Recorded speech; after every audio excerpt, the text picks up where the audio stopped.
Hoy vamos a conocer Puerto Urraco, una preciosa pedanía de Benquerencia de la Sierra, en la provincia de Badajoz, España.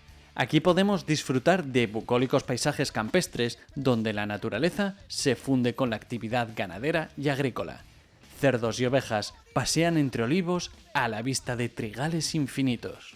Y aquí también ocurrió en 1990 uno de los crímenes más atroces de la historia de España. Una carnicería tan bestia que salió en los medios de todo el mundo.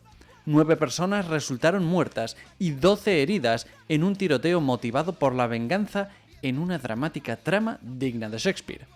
¿Qué motivó este asesinato en masa? ¿Por qué fue tan mediático este caso?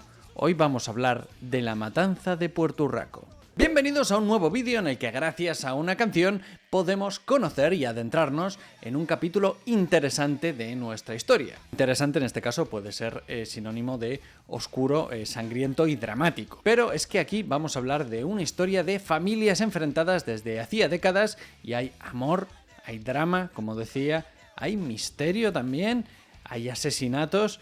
Hay todos los elementos que podemos tener para una buena historia policíaca, una buena historia de detectives o para una historia como la que vamos a contar. Es uno de los asesinatos más famosos de la historia de España y ha inspirado películas, libros e incluso canciones, como la que traemos hoy del grupo Defcon 2, que es la que nos sirve para explicar por qué Puerto Urraco es tan famoso. Y atentos, porque es de estas historias que cuesta creer que haya pasado de verdad.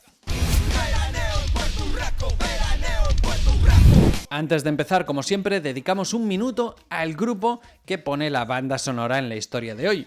Os hablo de Defcon 2, quizás el grupo español más famoso de rap metal. Comenzaron su carrera en 1989 rapeando, pero acabaron metiendo guitarras eléctricas para sonar más contundente y más acorde con los sonidos de la época.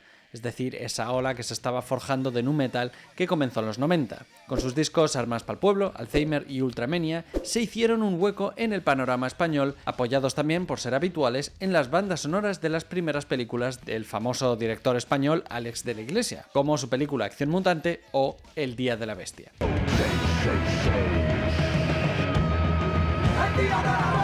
Su líder, César Strawberry, es la imagen del grupo y es amante de las letras críticas, ácidas y satíricas disparando contra todo el mundo, lo que le ha traído no pocos problemas. Se toma con humor cualquier drama, incluso la matanza de Puerto Urraco, a la que dedicaron su canción Veraneo en Puerto Urraco en su tercer disco Tercer Asalto, publicado un año después de los acontecimientos de los que vamos a hablar. Pero, ¿por qué dedicar una canción a este tema? ¿Tan famoso fue el tiroteo? Primero vamos a hacer un resumen rapidísimo para que sepas de qué leches estamos hablando. Y es que el 23 de agosto de 1990, los hermanos Emilio y Antonio Izquierdo asesinaron a 9 personas, 2 de ellas 2 niñas de 13 y 14 años, y también dejaron heridas a 12 personas. ¿Cómo se pudo llegar a hacer esta barbaridad? Bueno, pues aquí entra la historia de Puerto Urraco. España ya no es roja, España no es azul. La guerra civil había quedado atrás, pero en los años 60 aún había muchos pueblos de la España profunda completamente desconectados, casi sin servicios, carreteras e iluminación. Y eso significa que tampoco habían tenido nunca mucha comunicación y las cosas se gestionaban como se ha hecho toda la vida, con el cacique de turno, con amiguismo y peleas vecinales. Así que sí, en esos años 60 pues podemos ubicar dos familias poderosas y enfrentadas en Puerto Urraco. Estamos hablando por un lado los Izquierdo y por otro lado los Cabanillas. Tienes que escoger, Cabanillas o Izquierdo. Tienes que escoger, estar vivo o estar muerto. Y además cuenta la leyenda, aunque esto no está del todo confirmado, que había 2 miembros de estas familias que estaban enamorados. Sí, esto puede que te recuerde a los Montesco y los Capuleto de Romeo y Julieta de Shakespeare. Y es que, bueno, esto también acaba bastante mal. Y esto, que podría ser un motivo quizás de, dejar atrás todas sus diferencias, en realidad no, fue un motivo de enfrentamiento en 1967. Amadeo Cabanillas, no sabemos si de manera intencionada o por error, acabó cruzando con su arado al terreno de los Izquierdo, lo que además de ser ilegal era una ofensa, por supuesto. El hijo mayor de los Izquierdo, Jerónimo, tomó acción para que esta situación no se repitiese. ¿Y qué podemos hacer en este caso? ¿Poner una denuncia? ¿Llamar a la policía? Pues no, eso no se le ocurrió. Decidió resolver este problema por su propia cuenta, tomarse la justicia por su mano. Y quizás lo hizo de una manera un poco exagerada, ya que, apuñaló hasta la muerte al cabecilla de los Cabanillas. Pues sí, Amadeo Cabanillas, el que, había propasado la linde de los terrenos, pues lo mataron a puñaladas y, obviamente, Jerónimo Izquierdo, el asesino, pues tuvo que cumplir condena y pasó 14 años en prisión. Así avanzamos en el tiempo hasta 1984, año de los Juegos Olímpicos de Los Ángeles y cuando Apple lanzó su revolucionario ordenador personal. No tiene nada que ver, pero aquí os he dejado el dato. El 18 de octubre, Isabel, la madre de los Izquierdo, es decir, madre de Jerónimo, este hombre que resolvía todo a puñaladas, murió en un incendio en su propia casa. La investigación posterior concluyó que había sido un accidente, una desgracia como puede pasarle a cualquiera. Sin embargo, los Izquierdo no tenían pruebas, tampoco tenían dudas, habían sido los Cabanillas. Ellos se habían cargado a su madre por venganza en un incendio. Y esto no lo podían dejar pasar, aunque, técnicamente esto era un empate. Los Izquierdo habían matado a alguien de los Cabanillas, pues a lo mejor, tal y como eran las cosas en su cabeza y tal y como resolvían ellos las cosas, pues quid pro quo, ¿no? Lo comido por lo servido. Tú me matas a uno, yo te mato a otro. Pero ellos no. Les parecía una injusticia el hecho de que ellos pudiesen matar y los demás no. Y eso que ni siquiera estaba demostrado. Tienes que escoger, estar loco o estar cuerdo. Tienes que escoger el matarife o el cerdo. Y aquí hacemos un pequeño inciso, porque según testigos presenciales del incendio, los hijos rescataban de la casa la televisión y algunos muebles, mientras su madre, atrapada en otra habitación, moría entre llamas. Y esto nunca se ha podido confirmar, y es raro, la verdad, aunque también te digo, hay televisiones muy buenas, y si la madre iba a morir igual, pues no sé. En cualquier caso, ellos culpaban a los Izquierdo. Así que Jerónimo fue a Puerto Urraco y apuñaló a Antonio Cabanillas, hermano de su anterior víctima. Este quedó herido grave, pero logró salvar la vida y Jerónimo ya no solo fue condenado a prisión otra vez, sino que ingresó en un hospital psiquiátrico porque igual tenía algo de propensión a la violencia y además murió 9 días más tarde a causa de un infarto. Y aquí los Izquierdo de nuevo elaboraron una teoría. Qué casualidad que 9 días más tarde haya muerto de un infarto. Esto tiene que haber sido culpa de los Cabanillas. ¿Que al niño le suspendían en clase? Los Cabanillas. ¿Que llovía y se le estropeaba el sembrado? Los Cabanillas. ¿Que ponían música que no les gustaba en la fiesta del pueblo? Los Cabanillas. Estaban quizás un poco obsesionados. ¿Quién iba a vengar a Isabel Izquierdo, la madre, si el apuñalador oficial de la familia, Jerónimo, había muerto? Pues esta responsabilidad pasó a los hermanos Emilio y Antonio. Avanzamos, por tanto, al 26 de agosto de 1990, un precioso y caluroso domingo de verano donde en Puerto Urraco había más gente de lo habitual. Pensad una cosa, el centro de España se ha ido vaciando desde hace décadas. España es como un donut. La gente o está en Madrid o está en la costa, y a día de hoy tan solo el 10% de la población de los 48 millones que somos en España vive en el interior. Puerto Urraco, de hecho, a día de hoy tan solo tiene 100 habitantes. Pero en verano, en la década de los 90, pues mucha gente volvía al pueblo por vacaciones. Era un plan muy típico. Y la gente, al caer la tarde, cuando bajan las temperaturas, se quedan charlando en las calles, estando, como se dice, a la fresca. Y así estaban los Cabanillas, reunidos y hablando tranquilamente en las transitadas calles de Puerto Urraco. Esa noche, Emilio y Antonio Izquierdo se dieron la frase clave que significaba que iban a empezar su venganza. Uno le dijo al otro, vamos a cazar tórtolas. Que como frase en clave, deja mucho que desear, porque es muy obvio a qué se refería. Bienvenido a la cacería, bienvenido a la venganza, bienvenido a Puerto Urraco. El objetivo era Antonio Cabanillas, este que había sobrevivido al apuñalamiento, el hermano de la primera víctima, pero, oye, si por el camino se cargaban a alguien más de esta familia, pues bienvenido era. Imaginad qué bien andaban de la cabeza estos hermanos que al no encontrar a Antonio Cabanillas, las primeras a las que mataron fueron las hijas de Antonio Cabanillas, de 13 y 14 años, que fueron asesinadas a bocajarro tras 18 disparos con sus escopetas de caza. Tras esto, Manuel, un familiar que vino al escuchar los ruidos, también fue asesinado. Tras esto se desató el caos y la locura. Los hermanos izquierdos salieron a la calle y se pusieron a disparar a cualquier persona que se les pusiese a tiro. Sí, estamos hablando de que disparaban incluso gente que no tenía nada que ver con el asunto, gente que había venido de vacaciones al pueblo de su abuela. Y esta masacre, o simulador de colegio en Estados Unidos, como quieras llamarlo, duró unos 20 minutos. Así, en total, asesinaron a 9 personas, de las cuales 7 murieron ese mismo día. De los 12 heridos, no todos se recuperaron porque uno de ellos no pudo volver a caminar. Entre los heridos se encuentran también 2 guardias civiles que, alertados por los ciudadanos, se presentaron a los pocos minutos en el lugar. Tras el tiroteo, los asesinos huyeron al monte.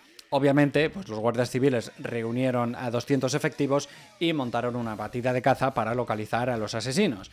Entonces, bueno, pues iban poniendo controles de carretera, rastreaban el monte con todoterreno, con helicópteros, con perros, con perros por el monte, no con helicópteros pilotados por perros. Bueno, me habéis entendido. A las 9 de la mañana del día siguiente encontraron a los hermanos que habían dormido en el bosque y, según declararon, que de no haberles capturado se habrían presentado en el entierro para matar a más gente, y en especial a Antonio Cabanillas, que era el objetivo principal y había sobrevivido.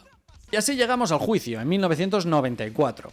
Antonio Cabanillas se presentó en el juicio con un cuchillo escondido entre la ropa para vengarse por la muerte de sus familiares y en especial de sus 2 hijas. Pero claro, la policía, que ya sabía cómo se resolvían las cosas en este pueblo y que, en fin, la gente andaba de la cabeza como andaba, pues le encontraron el cuchillo y le neutralizaron. Porque se ve que nadie en ese pueblo se habían enterado de que existe un sistema judicial en España. Vale que no sea perfecto, pero lo que estaban montando ahí no tenía ningún sentido. En el juicio se acusó, además, a las hermanas de los asesinos de ser cómplices de asesinato, aunque ellas trataron de desvincularse de las decisiones de sus hermanos. Con respecto a Antonio y Emilio, el abogado defensor alegó enajenación mental para poder reducir la condena al máximo. Ya ver, algo fallaba en la cabeza seguro, o en general en toda esa familia, así que los izquierdos trataron de acogerse a esa línea de defensa. Emilio, por ejemplo, aseguró: no sé lo que pasó, salimos mi hermano y yo de casa, pero no íbamos con ninguna intención de matar. Mi cabeza se quedó en blanco, no sé qué hice. Tampoco recuerdo si iba armado. Solo que nos dirigíamos al campo, pero sin idea de matar. Cuando me empecé a dar cuenta de lo que ocurrió fue cuando me despertó un guardia civil. Ya tenía la mente en blanco y yo no sé ni por dónde entré, ni por dónde salí. Pero ¿sabe usted que entró en la calle Carrera? ¿Recuerda usted que entró en la calle Carrera? No lo recuerdo, no. Esto es lo que decía Emilio, y Antonio, por su parte, decidió responsabilizar y acusar a su hermano. La Guardia Civil la ha tomado con nosotros. Realicé varios disparos al aire para avisar a la gente. Disparé para avisar al personal. No sabía que iba a haber una matanza. Si llegó a saberlo, no habría ido con mi hermano. Disparé una vez o 2 al aire porque el personal se asentara. El forense Guillermo Fernández Vara, quien por cierto luego fue presidente de Extremadura y ahora es senador, declaró en su informe: no considero que los hermanos fueran de pocas luces. Eran de aspecto primitivo, pero manejaban una explotación agrícola considerable y tenían filosofía de vida evidente. ¿Y cómo quedó la condena? Bueno, esto dice parte de la sentencia. Los hermanos Izquierdo perfilaron un plan de exterminio del mayor número de habitantes posibles de la localidad de Puerto Urraco. Y también destaca en ellos un primitivismo cultural y un empobrecimiento afectivo que determina el desprecio por la vida humana. Los acusados alimentan sus propias fobias y obsesiones debido a un anormal aislamiento social y a la convivencia en grupo cerrado, en referencia a todos sus hermanos. Así que, ya sabéis, relacionaros con más gente que no sea exclusivamente y solo vuestra familia, porque entre la desconexión de algunos pueblos, entre la endogamia y entre la cocaína, de verdad que hay gente en los pueblos de España que se está quedando fatal de la cabeza. Emilio y Antonio Izquierdo fueron condenados a 350 años de prisión cada uno, que son muchos, pero ya sabéis que no se cumplen todos, y no porque no vivamos siglos, sino porque, como mucho, pues puedes pasar 30 o 40 años en prisión, dependiendo a qué figura legal se acojan, pero ellos ya tenían una edad casi 60 años entonces y murieron en prisión. Y sí, por cierto, 350 años son muchos, y a lo mejor alguno puede estar pensando: oye, a lo mejor esta gente tenía el récord de condenas en España.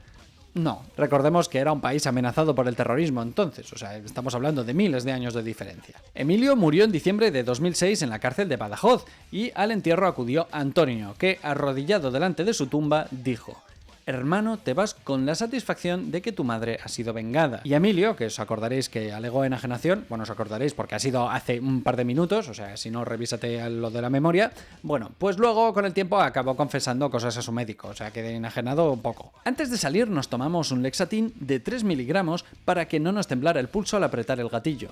Yo iba a apañar a Antonio Cabanillas o a sus hijas, para que sepan lo que duele perder a un ser querido y dejarles un recuerdo que no se les olvide jamás. Así que Emilio sabía muy bien lo que hacía. Por otra parte, Antonio acabó ahorcándose en prisión en su propia celda en el año 2010. Las hermanas de los homicidas fueron acusadas por el fiscal de haber inducido los crímenes, pero 2 años después fueron exculpadas al no encontrar el juez pruebas que demostrasen su implicación directa en aquellos hechos.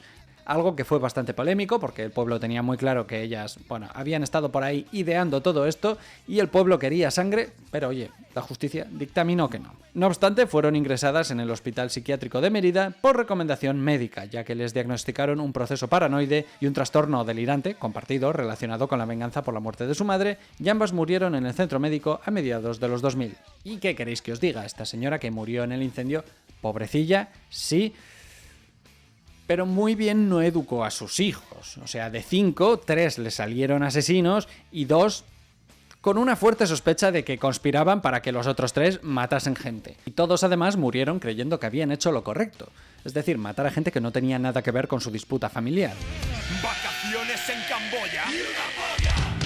Veraneo en Puerto Rico, veraneo en Puerto Rico. Este verso, por cierto, es una referencia a la canción Holidays in Cambodia de los Dead Kennedys, de la cual hablamos en mi canal hace un tiempo y os invito a ver el vídeo porque también tiene mucha historia. ¿Y qué ha sido de Puerto Rico? Durante los años posteriores intentaron hacer esfuerzos para que Puerto Rico fuese recordado, pues no sé, por sus productos, por la belleza de la sierra, pero no, es recordado por lo que es. La guía de sus gentes, sus caldos y sus mujeres, su historia y sus monumentos, el horror y la muerte. En 2017, la marca española de coches, SEAT, que quería bautizar a su nuevo modelo de coche con el nombre de una localidad española, como hacían con el SEAT León o el SEAT Toledo, propusieron en Twitter que la gente votase localidades de España para ver qué marca ponían al nuevo SEAT. Y uno de los más votados fue SEAT Puerto Urraco. La marca, por lo que sea, descartó esta idea. Defcon 2 tiene alguna otra canción sobre crímenes y masacres conocidas, así que si queréis que haga un vídeo al respecto, ya sabéis, suscríbete, comparte y dale a like. Muchas gracias por haber visto este vídeo. Espero que te haya gustado, lo han elegido los Patreons, así que también si quieres elegir temas que traigamos al canal, pues ya sabes, pásate por Patreon. Podemos hablar de historia con música, cine, series, videojuegos, lo que toque. También te puedes pasar por mis directos, donde hablamos también de cosas relacionadas con el canal, y seguirme en las redes sociales o compartir el vídeo con gente que sepas que le gusta Defcon 2, con gente que sepas que le gustan estas historias tan macabras o con gente que sepas que se ha ido a cazar tórtolas. Muchas gracias a todos los Patreons por apoyar el canal y muchas gracias también a los Patreons que veis en la lista, que ellos son los que más esfuerzo hacen para que el canal se mantenga a flote. También podéis apoyarme comprando mi primera novela, La calle de las mentiras, disponible en amazon.es y .com, o mi libro de divulgación Cultura Geek. Veraneo